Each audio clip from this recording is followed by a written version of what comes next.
வணக்கம் நண்பர்களே, இன்றைக்கி டே 3. வழக்கம் போல் நம்ம செடி நம்பருக்கு தண்ணி ஊற்றிட்டு மேலே போயிட்டேன்.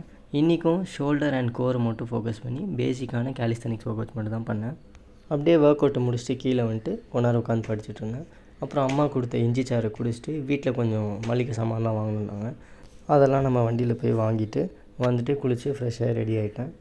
அப்படியே நம்மளே தோசையை போட்டு இன்றைக்கான பிரேக்ஃபாஸ்ட்டை முடிச்சிட்டேன். அப்புறம் முக்கியமாக சொல்லணும்னு நினச்சேன், இன்னிலேருந்து கொஞ்சம் கடினமாக படிக்கலாம்னு சொல்லி முடிவு பண்ணி படிக்க ஆரம்பிச்சிட்டேன். அப்படியே போர் அடித்து நேற்று நடந்த எம்ஏ மேட்சோட ஹைலைட்ஸ்லாம் கொண்டாட பார்த்துட்டு திருப்பி படிக்க உட்காந்துட்டேன். அப்படியே மதிய சோறை முடிச்சுட்டு கொண்டாட உட்காந்து படிச்சுட்டு மண்டை சூடாகி கொஞ்சம் வாக்கிங் போகலான்னு சொல்லி முடிவு பண்ணி கொஞ்சம் தூரம் அப்படியே நடந்து போயிட்டு வந்தேன். வந்துட்டு கொஞ்சம் ஃப்ரெஷ் ஆகிட்டு ஃபேஸ் வாஷ்லாம் பண்ணிவிட்டு திருப்பி உட்காந்து படிச்சுட்டேன். இன்றைக்கி 6லேருந்து ஒரு 7 மணி நேரம் நான் படிச்சிருப்பேன். கிளாஸஸ் மட்டும் பார்த்துருப்பேன். அப்படியே அம்மா போட்டு கொடுத்த சூடான மினி சமோசாவை சாப்பிட்டுட்டு இன்றைக்கி நடந்த சிஎஸ்கே விசஸ் டிசி மேட்சை பார்த்து முடிச்சுட்டு இன்றைக்கான இரவு சோறை முடிச்சுட்டு நண்பர்களே தொடர்ந்துருங்க. நாளை சந்திப்போம்.